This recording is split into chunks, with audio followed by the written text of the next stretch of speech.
Hello everybody, this is Minion Soldier, and this is Ship Updates.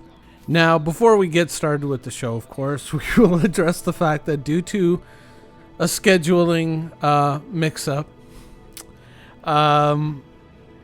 two episodes of the Piracy Show released at the exact same time rather than one and then another 2 days apart, as is normal. There's usually a Monday, at least in my time zone, Monday show and a Wednesday show, and instead you got two Wednesday shows.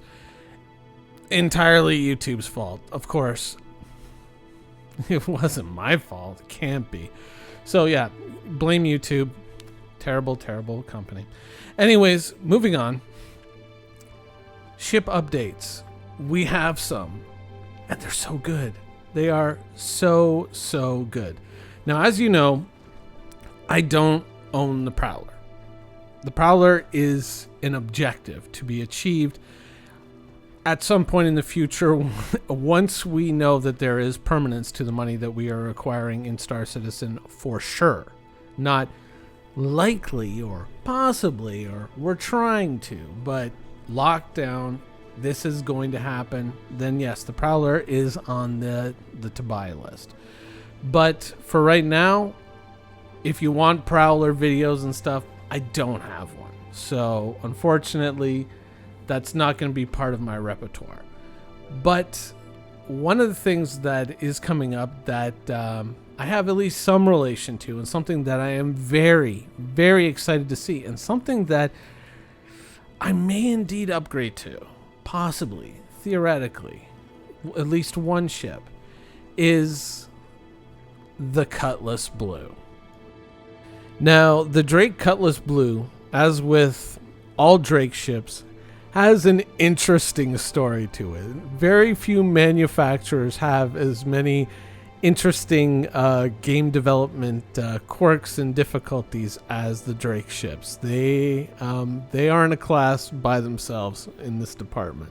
And the Cutlass Blue is certainly no stranger to development difficulties. In fact, you may not realize this, but a flyable Drake Cutlass Blue existed in 2015. Cast your mind back to Gamescom multi-crew demo in 2015, the origin of the Red One, Jared Red One, meme. This was a very interesting presentation. You can look it up on YouTube now. It's still there, and it featured a Cutlass that had now been upgraded for multi-crew, and a lot of people were like, ooh, multi-crew Cutlass. But the eagle-eyed amongst us realized that the cockpit within this Cutlass was not a standard Cutlass cockpit.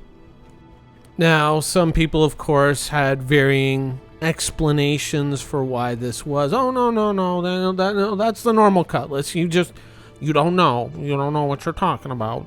That's the standard Cutlass. There's nothing different there.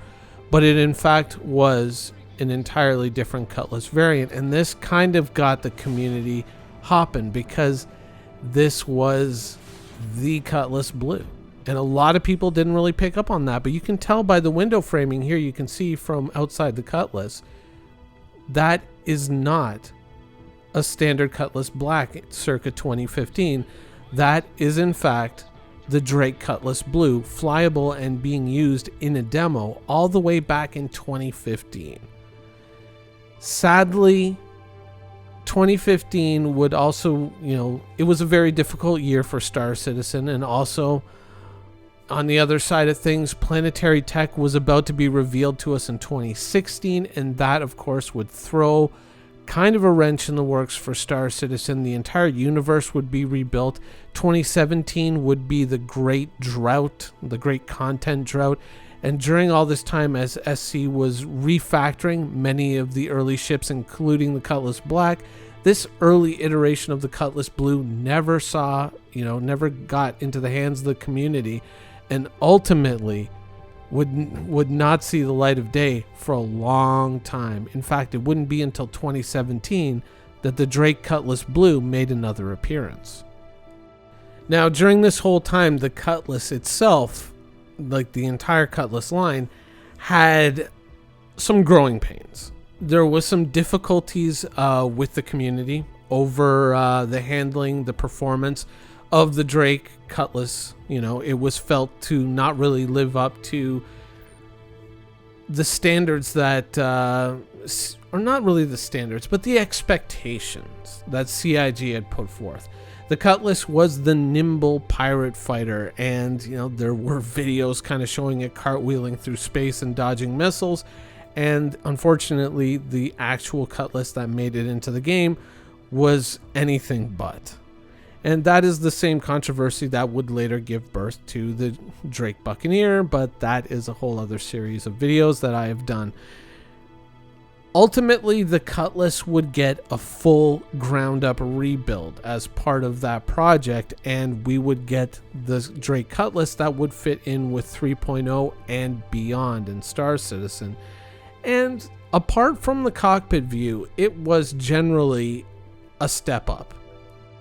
The Cutlass Black arrived in the game, and apart from, once again, that cockpit view problem that it originally had and still to a certain degree still has, not fully resolved yet, the Cutlass Black was amazing, but it wasn't alone. There were two other Drake Cutlasses, both the red and the blue, that were still being worked on at the same time.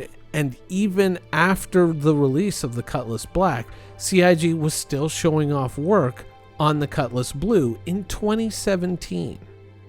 Now, this is an image from Sandy Gardner's Twitter circa 2017. I believe it was the summer, August or July. And this was kind of a really weird moment because this was a picture of Josh Coons working on the Cutlass Blue. You can tell by the design of the cockpit. This was a ship that 3 years ago they were working on putting into the game, and then ultimately it got sidetracked so that Josh Coons could work on the Constellation Phoenix, which was really a bad idea. I mean, the Constellation is a whole other, that would be like a 2-hour video and we're not here for that. But, basically the Cutlass Red and the Cutlass Blue got sidetracked. Ultimately, we would indeed get the Cutlass Red, as we were going to use it for medical gameplay in the future, something that continues to elude us. But the basic idea of a bed where you can res your character if you unfortunately get shot is something that is very useful in the current universe. Even more useful if FPS was working as intended, but it's still a pretty handy thing to have. And the Drake Cutlass Red, of course, has become something of a mainstay within the community itself, with a lot of enthusiastic fans. And that's the thing, is across the entire Drake line, or across the entire Cutlass line rather, whenever a new one comes out, it's always instantly useful, instantly a great ship. And that's just part of what the Cutlasses are. They're fantastic ships. The Cutlass itself, the base Drake Cutlass Black, is I think the third most popular ship in the entirety of Star Citizen. Almost everybody owns one, and there's a reason for that. And now, finally, it appears like the Cutlass Blue is in fact coming to Star Citizen soonish. Now, recently CIG had posted some images of the Cutlass Blue with different paint schemes, asking the community for feedback, and it seems that this is the route that they're going.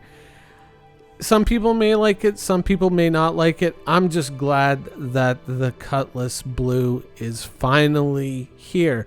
And once again, unlike that 2015 demo, this is not a mock-up. This is something that's actually going to happen. Now, appearing on the roadmap, of course, is sometimes yes, sometimes no. But you can see that the work is indeed progressing on the Cutlass Blue, though strangely enough, the M50 looks like it's completely neglected. I wonder about that. But that and the Mercury Star Runner, that is, those are two doses of awesomeness that are coming to the game, and I'm ecstatic. I'm absolutely ecstatic for the Cutlass Blue arriving. Of course, the Mercury Star Runner, how can you not be excited? But the Drake Cutlass Blue arriving potentially late June, early July with the release of 4.0. Now, given the slightly delayed release of 3.9, that date is somewhat up in the air, but it looks like we're on track for a summer, or at least a partial summer, with the Drake Cutlass Blue. And that is definitely something to be excited about. Now, of course, we also saw some work being done on the Hercules Starlifter. Now, I made a video discussing a potential future variant of that, which could fix the Starfarer issues. I think that this is a ship that meshes up with those objectives very well. If you're interested, that video was supposed to be the Monday episode of the Piracy Show, but it released on Wednesday. Something I think that is overall worth watching. But all this good news from Drake, how could things possibly get any better? Now, as we know, Squadron 42 is obviously eating up a lot of effort. There's a lot of challenges going on there, and so finding ships to put into the persistent universe is going to be a challenge because they probably have to mesh up with the overall objectives of Squadron 42, and that chances are that's probably why we're seeing the Cutlass Blue, is because malicious ships are going to feature at some point in Squadron 42. After all, you are dealing with local pirates and ne'er-do-wells, not just the Vandul. So yeah, that's probably why we are getting the Cutlass Blue. However, maybe not. It could simply be that CIG realizes that the Drake ships don't require all the fit and finish that maybe some of the other ships do. They have almost the entire tile set, and maybe they just looked at it and said, you know what? That's low-hanging fruit. We can get that ship done because we have most of the work already done just in other ships, so we can kind of transfer that work and maybe get something a lot more, something for a lot less effort, because a lot of that effort has already been spent elsewhere. If that's the case, once the Cutlass Blue is out, I think that there's another piece of low-hanging Drake fruit that you guys could probably get started on and probably deliver very quickly. CIG, you know what you must do.